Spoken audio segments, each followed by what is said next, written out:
So my first impressions of playing Violet on the Switch 2 were shockingly surprising. It actually looked really good at 4K 60 frames per second on my television, I'm sure 120 on others, and it just played the way that I would have liked it to play on the Switch 1 when the game was released, feeling just like this moment here.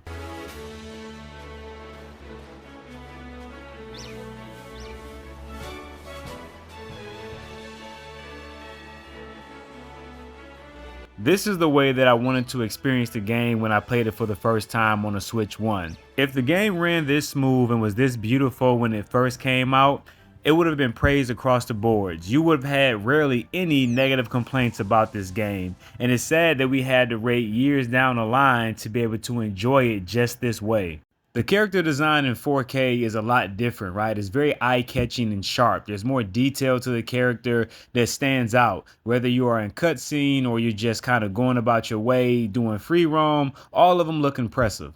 And don't get me wrong, there's no short change on the Pokemon end either. This is something that I actually think looks better than Sword and Shield. And when I first played Sword and Shield, that was actually my game. I liked the graphics of that game or visual style of choice better than I liked Violet until I played it in 4K. Then things changed.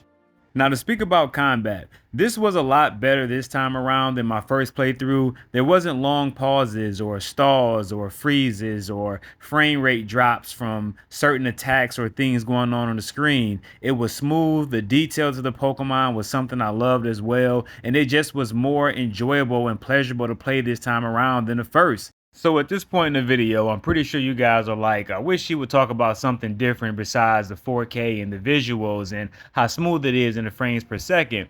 Well, that's primarily what they fix and what they change, because there is definitely some downsides to this game because it's not a remake or a do-over or anything in that area. It's basically just an upscale to a higher performance and visual enhancement than it was on the first go round. So with that being said, you can still look at the textures easily when you're going into free roam or even in cutscenes where it's pointed out that there is still some detail that's missing when things are far off or even when you're close up on things. There's certain detail that just should be added to it if you want to get some type of visual upgrade and enhancement. What they did was great, but these are things that should matter in an open world game. And my biggest thing is this: if I have to spend so much time in an open world, then I want the open world to be captivating. I want it to be beautiful. I want it to be something I want to engage in. And having these little moments definitely deters that or steers me away from that enjoyment.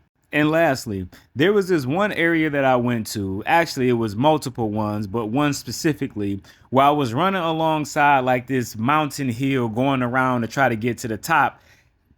And I kid you not, the mountain was literally adjusting its visuals right in front of me. Like I wasn't no more than about maybe 4 to 5 steps away from it. And I can literally see the mountain or the wall of rock, whatever it is, pop into focus right in front of me. Now that's something else that really killed it for me, apart from the other things in which I've already shown you guys. Now, can I recommend this game for the Switch 2? That all depends. If you've never played the game before and you're going to get a Switch 2 and you want to play a Pokemon game, then absolutely, I would definitely say go and get it. But if you already have a Switch 1 and you have this game, it isn't worth the upgrade. Trust me. You might deal with some frame drops and some stutters for the one that you have, but it's not worth going out paying over $500 for this. So with all that being said, I say save your money. There's a new Pokemon game coming out in fall, and hopefully they get it right this time. I would say check that one out instead. And as always, it's your boy, oh no, not another reviewer, and I'm out.